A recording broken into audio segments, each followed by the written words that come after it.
Mes amis, dans cette petite vidéo, je vais vous montrer comment, allons-y, hein, comment créer dans le calendrier un événement. Pour y aller, évidemment, vous allez faire un login, vous allez choisir la langue et vous allez en administration. Alors, peut-être revenons. Mon ambition est non seulement de créer un événement, mais aussi de le publier dans le slider et pour exagérer un peu aussi dans le carrousel, ça me permet de vous montrer comment ça fonctionne. Vous ferez le choix.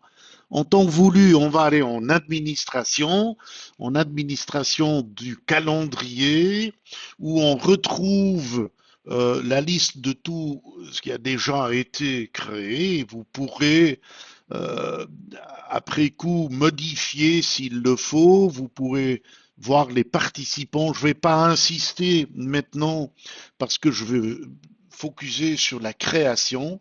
Il y a aussi une liste de présence que vous pouvez demander en PDF. Il y a l'idée qu'on peut faire une duplication, ce qui est important. On peut évidemment aussi mettre à la poubelle. Je ne vais pas expliquer la partie financière de tout ce qui est agenda. C'est trop tôt. On va créer. Alors créer, on va prendre le bouton ici, créer. Et nous allons tout d'abord, agenda, OK, c'est le titre de l'événement que je vais annoncé pour dimanche prochain. Trois clics, hein, un pour la date, un pour l'heure et un pour le quart d'heure. Et ça va durer dimanche jusqu'à 23h30.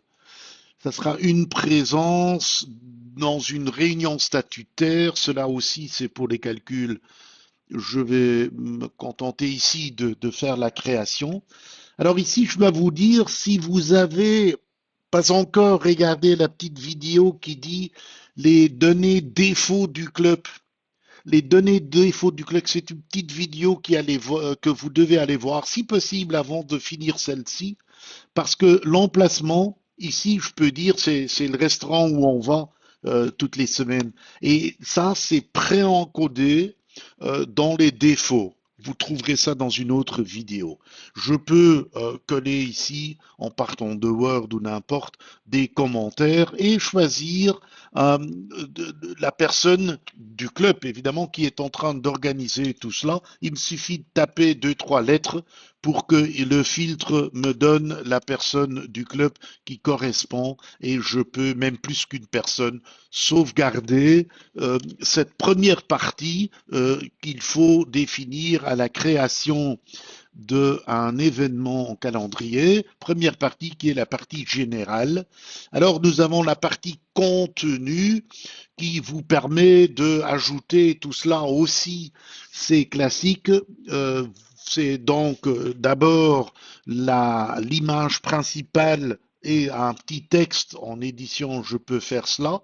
Je vais faire ça, je vais prendre une image sur mon desktop et la glisser vers là. Ce coup-ci, pourquoi pas, prenons uniquement la Lune.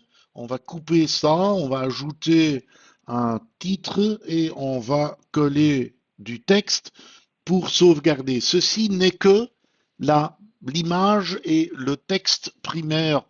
L'image sera l'image qui est reprise dans le calendrier, le carrousel ou le slider. Hein, ça, c'est important. Et ici, vous pouvez ajouter, comme on l'a fait autre part, donc vous avez vu cela, voyez aussi la petite vidéo qui s'appelle le nouvel éditeur de Polaris. Donc ici, vous pouvez ajouter une petite vidéo du concert de l'année passée, vous pouvez ajouter des textes avec des images, etc., etc. Ça pour le contenu. Alors, il y a la visibilité. Nous sommes en calendrier. On peut dire que c'est un événement public.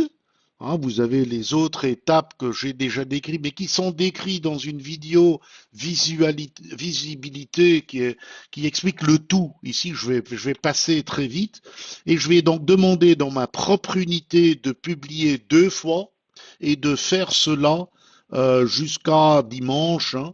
Voilà.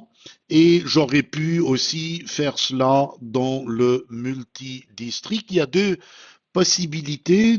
Je pars ici de mon calendrier de mon club et je peux mettre ça dans le carrousel ou dans une partie droite dans l'écran que j'aurai l'occasion de montrer une autre fois. Sauvant cela, il me reste à ajouter par exemple une question.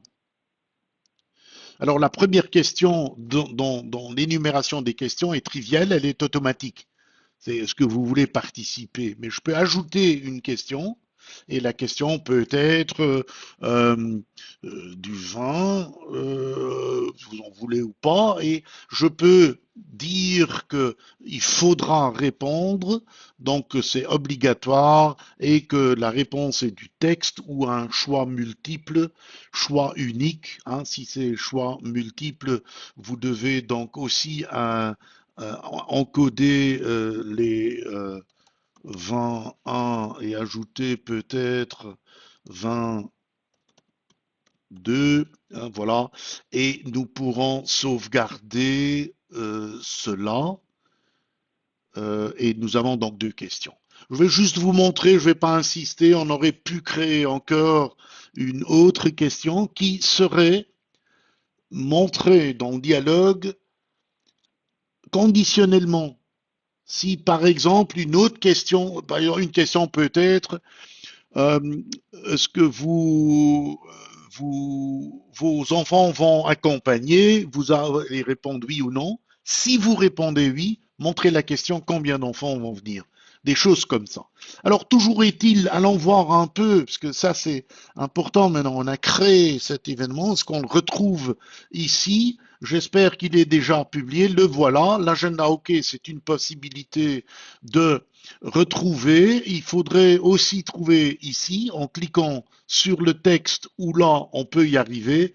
Et vous le savez, la troisième façon de trouver, c'est ici d'aller sur la liste, on cliquera dessus pour voir que effectivement j'ai oublié quelque chose. J'ai déjà euh, le, l'événement et étant administrateur, je pourrais maintenant aller vers administration et retrouver ça, mais il y a aussi le petit crayon qui me donne droit parce que je suis administrateur, je peux arriver ici et j'ai sans doute dans les paramètres d'inscription oublié de activer cette inscription. Je vais sauvegarder cela et je vais repasser, par exemple, à travers la page d'accueil sur mon élément et maintenant, effectivement, le tout est là et je peux répondre à toutes les questions, n'est-ce pas? Donc tout cela, c'est assez analogue hein, à ce que nous avions en harmonie. OK.